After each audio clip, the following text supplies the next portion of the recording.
ይህን ዕድል አግኝተን እዚህ በመገኘታችን ደስ ብሎናል። በቅድሚያ ስምሽን ማን ልበል? መርከብ መገርሳ እባላለሁ። እሺ ወይዘሮ መርከብ፣ አሁን የምንገኘው በህዳሴ አንደኛና ቅድመ መደበኛ ትምህርት ቤት ላይ የምገባ ሂደትን አስመልክቶ ፕሮግራም ለመስራት ነው። የማህበራችሁ ስም ምን ይባላል? የማህበራችን ስም ብርና ለምለም የምገባ ፕሮግራም ይባላል። እሺ እናቶች በዚህ በምገባ ፕሮግራም ተደራጅተው ወደ ስራ በመግባታቸው ያገኙት ጠቀሜታ ምን ይመስላል? እግዚአብሔር ይመስገን ብዙ ጥቅም አግኝተናል እና ከቤትም ወጥተናል። እንደማንኛውም ድሮ ቤት ውስጥ ነበረን። አሁን ግን እግዚአብሔር የተመሰገነ ይሁን የሥራ ዕድል መንግስት ሰጥቶን ወደ ስራ ገብተናል። በጣም እናመሰግናለን። በዚህ በምገባ ሂደት ላይ በምትሳተፉበት ወቅት ከመንግስት የተደረገላችሁ ድጋፍ ምን ይመስላል? ድጋፉ ቆንጆ ነው እውነቱን ለመናገር ግን አንዳንድ ነገር በአሁኑ ሰዓት ትንሽ ኢኮኖሚ ላይ ትንሽ ችግር አለ። ያንን ተቋቁመን እየተቋቋም እስከዛሬ ድረስ እየሰራን ነው። መንግስት ደግሞ ለኛ ያደረገልን ድጋፍ በጣም ምርጥ ድጋፍ ነው። እናመሰግናለን። አሁን ባለው የምገባ ሂደት ላይ አስመልክቶ ለተማሪዎች ተጠቃሚነት ላይ ያለው አስተያየት ምን ይመስላል? ከተማሪዎቹ ከወላጆቹ ያለው ምልከታ ምን ይመስላል? አስተያየታቸው ጥሩ ነው። ተማሪዎቹ ታዛዥ ናቸው፣ ጥሩ ናቸው። እኛም እንደ እናትነት እነሱን በስነ ስርዓት እየመገብን ያለን በተቻለን አቅም ማለት ነው። ይህ የምገባ ፕሮግራም በተሻለ ሂደት እንዲሄድና የእናንተን ተጠቃሚ የማህበራችሁ ተጠቃሚነት ለማረጋገጥ በቀጣይ ምን ቢሻሻል ጥሩ ነው ትያለሽ? አሁን ትንሽ የኑሮ ውድነትም ስላለ ትንሽ ያሉትን ነገሮች መንግስት አይቶ ጥሩ እድል እንዳመጣልና ጥሩ ነገር ሰርተን እንድንመገብ ያንን እንመኛለን ማለት ነው። በቀጣይ በመጨረሻ ማስተላለፍ የምትፈልጊው መልእክት ካለ? የማስተላልፈው መልእክት እግዚአብሔር ይመስገን መንግስትን እንደግፋለን፣ እናመሰግናለን። እዚህም ያሉ ዳይሬክተርም ሆነ የምገባ ተቆጣጣሪም ሆነ አጠቃላይ አስተማሪዎችም ሆነ ጥሩ ነገር ለኛ እየተባበሩልን ነው። በጣም ሁላቸውንም በጣም ለማመስገን እንፈልጋለን እና እናንተም ጭምር ሚዲያንም ሁሉንም ጭምር እናመሰግናለን። እናመሰግናለሁ። እናመሰግናለን። እሺ በቅድሚያ ስምሽን ማን ልበል? ራቢያ ይደር እባላለሁ።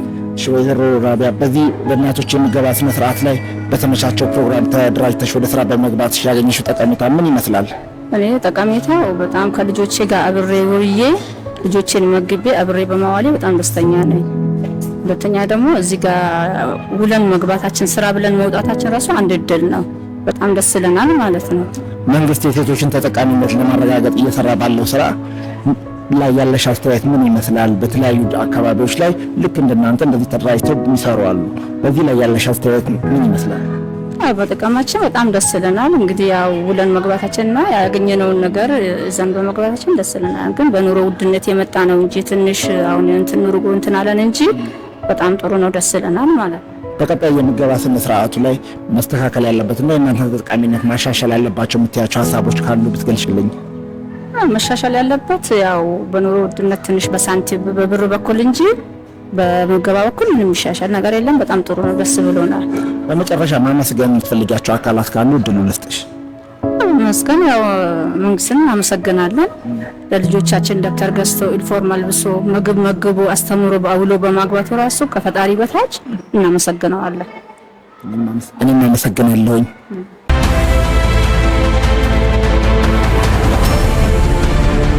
እሺ አሁን የምንገኘው በህዳሴ ቅድመ መደበኛና አንደኛ ደረጃ ትምህርት ቤት በእናቶች የምገባ ፕሮግራም አስመልክቶ ያላቸውን አስተያየት ለመጠየቅ ነው። በቅድሚያ ስምሽን ማን ልበል? ለምለም ገብረ ጊዮርጊስ።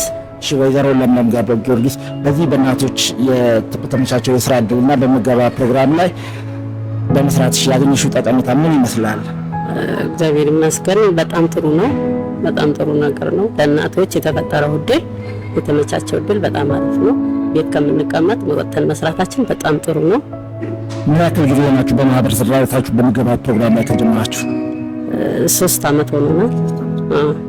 በዚህ በማህበራችሁ ምን ያክል የማህበር አባላት አሏችሁና የማህበራችሁ ተጠቃሚነት ከጀመራችሁበት ጊዜ እስከ እስካሁን ባለው ሁኔታ ያላችሁ ተጠቃሚነት ምን ይመስላል? ተጠቃሚነቱ በጣም አሪፍ ነው። ማህበራችን 2 ቡድን ነው። አንዱ ቡድን 34 ነው፣ አንዱ ቡድን ደግሞ 52 ነው እና በጣም አሪፍ ነው። በጣም አሪፍ ነው። በዚህ በምገባ ሂደት ላይ ከግብአት ከምርት አቅርቦት ጋር በተያያዘ በመንግስት የተደረገላችሁ ድጋፍ ምን ይመስላል? ከመስሪያ ቦታ ከምገባ አካባቢ ምን ይመስላል? በጣም አሪፍ ነው፣ እግዚአብሔር ይመስገን። ድጋፍ የተደረገልን ነገር ቢኖር ጥሩ ነው። በቃ አንዳንድ ነገሮች በትስስር ዳቦ ቢያንስ አሁን ሸገር ዳቦ ቴስቲ ሶያ በትስስር ነው እንትን የምንለው እና በጣም አሪፍ ነው። በቀጣይ በዚህ የምገባ ፕሮግራም ላይ ተጠቃሚነታችሁን ለማሳደግ ምን ቢሻሻል ምን ቢስተካከል ጥሩ ነው ትያለሽ? ከመንግስት መደረግ ያለበት ድጋፍ ምን ይመስላል? ከመንግስት መደረግ ያለበት ድጋፍ ያው የኑሮ ውድነትን አይቶ ሳንቲም ቢጨምርልን ትንሽ ደስ ይለናል። ተጠቃሚ እስከሆኑ ድረስ መጠቀም ካለብን መጠቀም ነው። በጣም የኑሮ ውድነት አለ። ስለዚህ ትንሽ ሳንቲም ይጨመርልን አሪፍ ነው እላለሁ። በመጨረሻ ማስተላለፍ የምትፈልጊው መልእክት ካለ ማመስገን የምትፈልጊያቸው አካላት ካሉ? በጣም እናመሰግናለን። በጣም የእናቶች እንኳን የእናቶች ቀን አደረሳቸው መጋቢ እናቶች በሙሉ እናንተንም ስለጎበኛችሁ እናመሰግናለን። ምን እናመሰግናለን።